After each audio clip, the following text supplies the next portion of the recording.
Good evening again welcome back to my new video.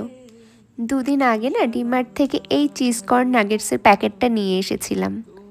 এগুলো খেতে না ভীষণ টেস্টি, তাই আমি মাঝে মধ্যে এনে রাখি। আর বাড়িতে যদি হুটহাট কোনো গেস্ট আসে বা কেউ আসে, তখন এগুলো সহজেই ভেজে দেওয়া যায়। তাই আমি এগুলো মাঝে মধ্যেই এনে রাখি ফ্রিজে।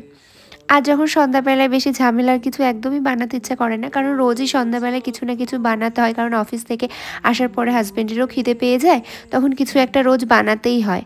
আর যখন মাঝে মধ্যে কিছুই বানাতে ইচ্ছা করে না, তখন এগুলো ভেজে দিয়ে দিই। আর এই প্যাকেটটা না নতুনই আনা হয়েছে, তাই ভাবলাম আজ কিছুটা ফ্রাই করি।